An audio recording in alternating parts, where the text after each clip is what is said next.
जी भाई साहब अपना नाम बता दीजिए। मैं दीपक धनखड़, रोहित धनखड़ के गांव से। आज हम डीजीपी साहब से पूरा राष्ट्रीय धनखड़ परिवार आकर मिला है।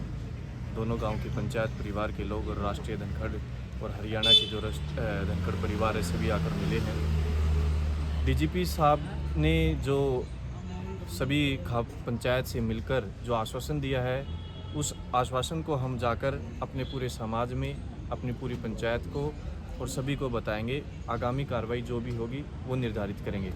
लेकिन फ़िलहाल जो डीजीपी साहब ने हमारे सामने आईजी साहब रोहतक और एसपी भिवानी दोनों को लाइन पर रखा।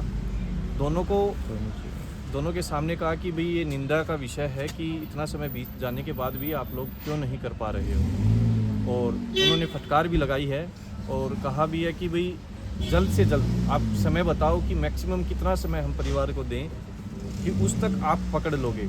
न केवल 4 अपराधी, सभी के सभी अपराधियों को बताएं कि सभी के सभी कुल जितने भी अन्य 15-20 अपराधी हैं और 4 मुख्य जो आरोपी जिनके नाम दर्ज हैं, इन सभी को कितने दिन में पकड़ लोगे। तो 1 सप्ताह का टाइम डीजीपी साहब ने दिया है अभी कि 1 सप्ताह में नाम दर्ज जो अपराधी हैं उनको भी और जितने अन्य अपराधी हैं उन सभी को भी पकड़ लेंगे। साथ ही साथ डीजीपी साहब ने यह भी कहा कि अगर वो नहीं मिल रहे हैं या अपनी लोकेशन से बार बार इधर उधर हो रहे हैं तो उनकी संपत्ति कुर्क की कार्रवाई शुरू की जाए, उनके दरवाजे उखाड़े जाएं या जो भी कानूनी कार्रवाई हो सकती है। एसपी साहब को सख्त आदेश दिए हैं कि जो नहीं मिल रहे हैं उन पर सख्त से सख्त कार्रवाई करके चाहे उनकी संपत्ति कुर्क करने का कार्रवाई शुरू की जाए या जो भी सख्त कार्रवाई हो सकती है। दूसरा ये कहा कि भाई जो भी स्थिति डेली की अपडेट है परिवारजनों को इसके बारे में स्पष्टीकरण बताएं।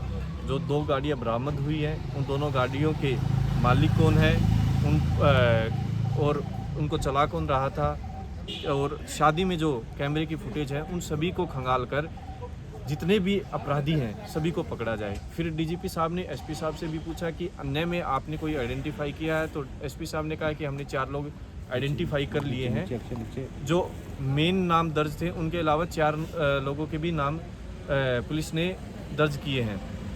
साथ ही आईजी साहब को डीजीपी साहब ने कहा है कि आप रोहित के परिवार में वहाँ पर चाहे आप पुलिस लगाएं, क्योंकि हमने शिकायत में दिया था कि भाई अभी तक सभी आरोपी भागे हुए हैं तो परिवार को और उसकी माँ को या अन्य जो गवाह हैं उनको भी खतरा है। तो उनको भी आदेश दिए हैं कि भाई वहाँ पर इनकी सुरक्षा के लिए इंतज़ाम किए जाएं।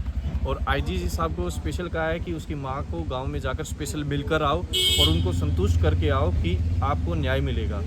और यह भी संकेत दिया है कि उन पर ऐसी कार्रवाई की जाएगी, एक नसीहत बनेगी पूरे प्रदेश में कि एक अंतर्राष्ट्रीय खिलाड़ी जिसके साथ इतनी बड़ी दुर्घटना हुई है तो हम उनको ऐसे छोड़ने वाले नहीं हैं। कीड़े मकोड़े की तरह उनको निकाल कर लाएंगे और एक बड़ी नसीहत यहाँ पर प्रदेश में पेश की जाएगी। तो संतोषजनक जवाब आपको मिल चुका?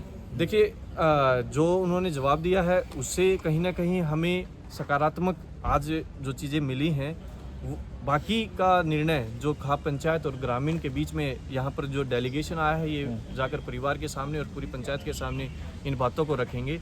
जो भी आगामी निर्णय पंचायत और खाप लेंगी, चाहे वो संतुष्ट हों या आगामी आंदोलन, धरना, प्रदर्शन, जो भी रणनीति बनाएंगी वो समाज बनाएगा। लेकिन आज की कार्रवाई से लगभग हमें कुछ सकारात्मक चीज़ें मिली हैं। आपका नाम?